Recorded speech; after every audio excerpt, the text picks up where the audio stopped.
What's going on, everybody? It's your boy Malik at Malik's Water Garden.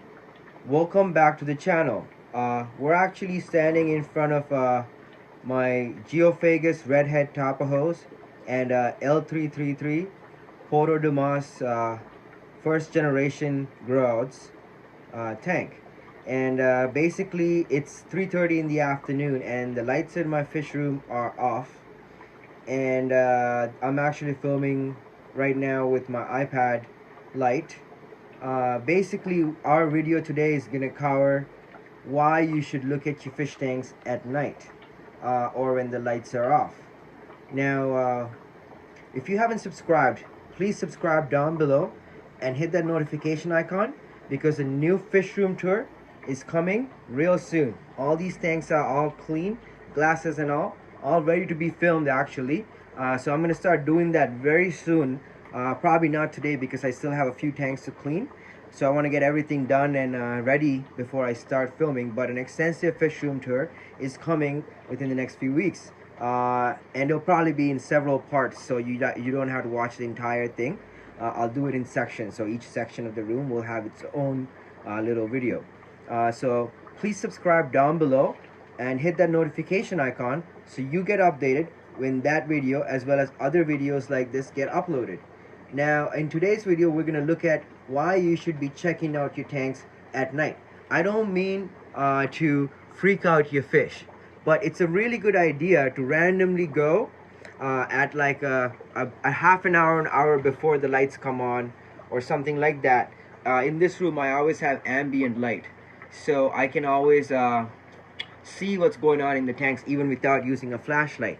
But especially for like plecos and some of these other fish, it's good to know what the fish are doing throughout the day and night. Like for example, these guys, there's a group of 5 in here right now. There was 6, and the 6th one was getting bullied quite a bit.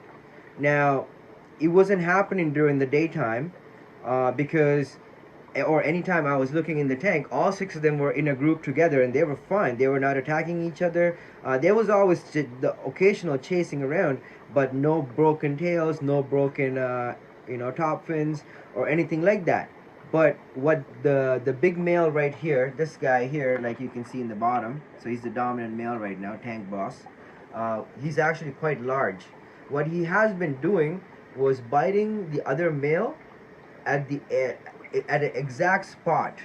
So I don't actually have him in this tank to show you. He's in a different tank now, healing up. I put some methylene blue in his wound and stuff, but his fin was fine. This guy kept biting on the side of the fish beside the fin, so it kept getting infected. So that fish was getting attacked, but on a really territorial manner. So like I didn't notice it almost for a week, but then I noticed the strange growth of like almost like fuzz on the side of the fish, like underneath its side, whatever pectoral fin.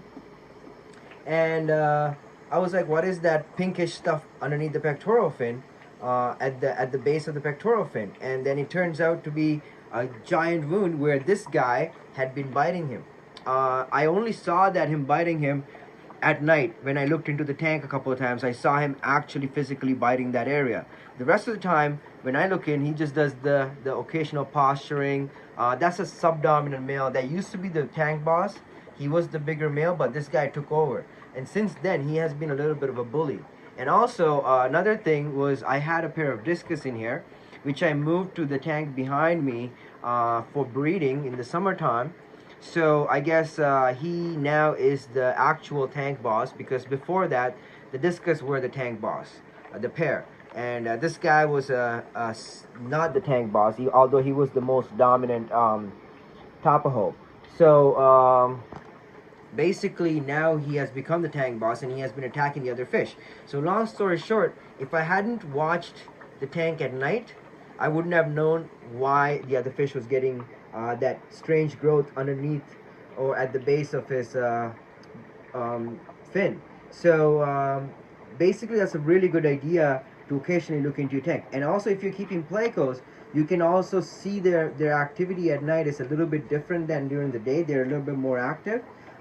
they will be doing more moving about the tank at night, so you can really see a lot more of that stuff if you were to look into the tank at nighttime or when the lights are off. I keep saying night, but it's actually in the middle of the afternoon right now. But for these fish, it's their nighttime. The lights are off in this room at this time of the day, and there's only one ambient light that gives it a little bit of light, and there's a little bit of sunlight coming from a covered up skylight, which gives them a sense of like almost like a moon kind of deal. It's really nice. It works really well, and the lights come on at nighttime at 7 p.m.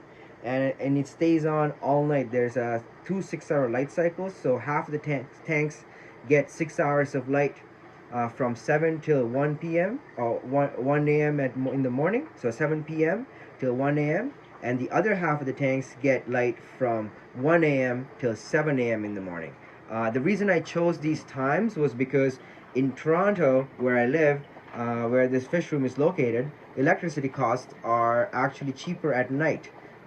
So off-peak hours start at 7 p.m. here. So all the lights in my fish room, except for the ambient light, which is a LED, is turned on through that off-peak hours. So it doesn't cost me as much to have the lights on. Also, I am home mostly during the working times of the year at night. So like I will be working during the day more or less. So I would be home, relatively most of the nights I will be home. So I would be enjoying the fish and working on the tanks and stuff when I come home or before I go to work or in between or something like that, but it will be always at night, so the lights will be on, and it works out with my schedule. So that's why I have it set up like that, and all my fish seem to be fine with the night being day and the day being night. It doesn't seem to mind them. They all seem to sleep during the day. Like I actually catch them sleeping when the lights are off, and when I do, like right now I do have a secondary light on in here. It has been on for like about an hour now, so they are awake. I wanted to see what was going on. For example, in here there's a bunch of fry. I didn't notice these fry until a few days ago. I actually looked into this tank at night, or middle of the afternoon.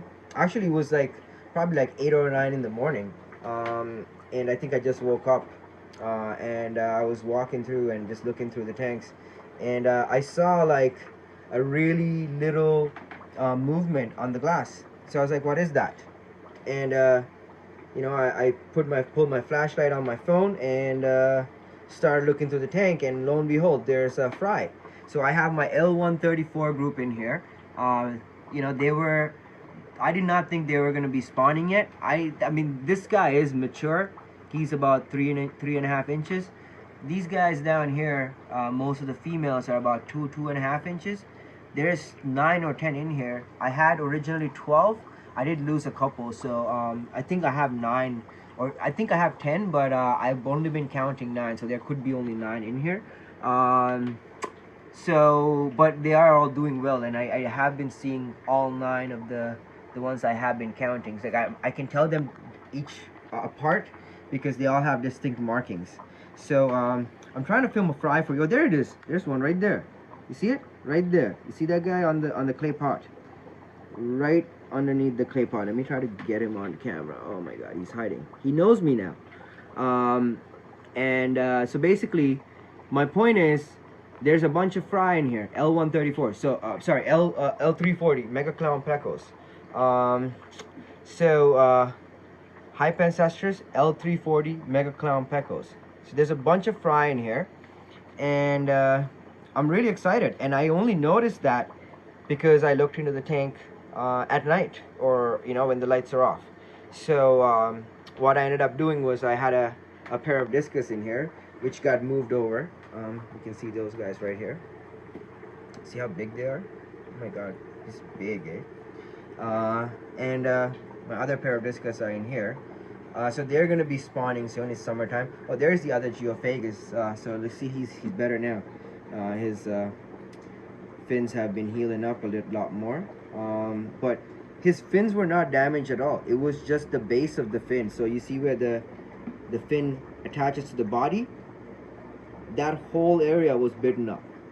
So imagine, if you didn't look, you wouldn't have noticed and I didn't even know that was happening until I looked, and I saw him getting bit up at night, and or when the lights were off.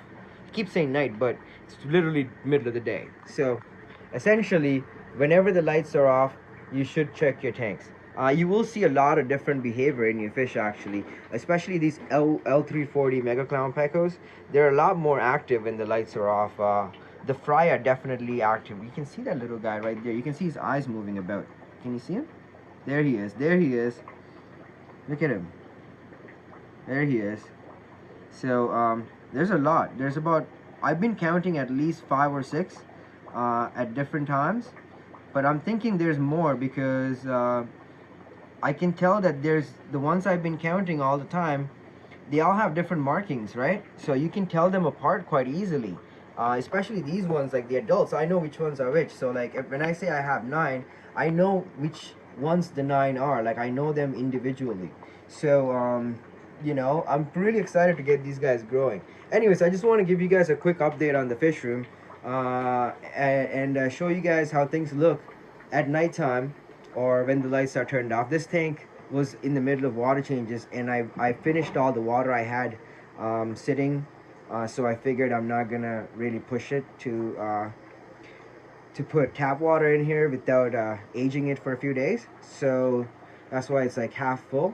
But this is like obviously one of my favorite tanks. I always like to keep this perfectly nice.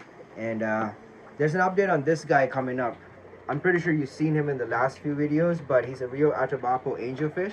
So stay tuned for that. And I'm gonna cover all the tanks in the fish room. So comment below and let me know if there's anything else you want me to cover. If you want me to cover my central air system, I can do that. That's another video I can make for you guys. I have a huge air system that I installed into this room. Cost me over $1,000. So if you want me to make that video, please comment below. And there's also a video about that, but I'll make a more detailed video if you guys want, because I'm starting to realize some of my older videos are not as detailed as you guys want them to be, because a lot of you guys have a lot of questions, which is great. So comment below and let me know if you want me to make any detailed videos about anything I have. Also, these shrimp, these are Caradina shrimp, so like crystal reds, crystal blacks. These are actually mixed with tiger shrimp or Thai bees. So these are Thai bee Michelins, and they're living in Toronto tap water. pH of 7.4, TDS of about 180 parts per million.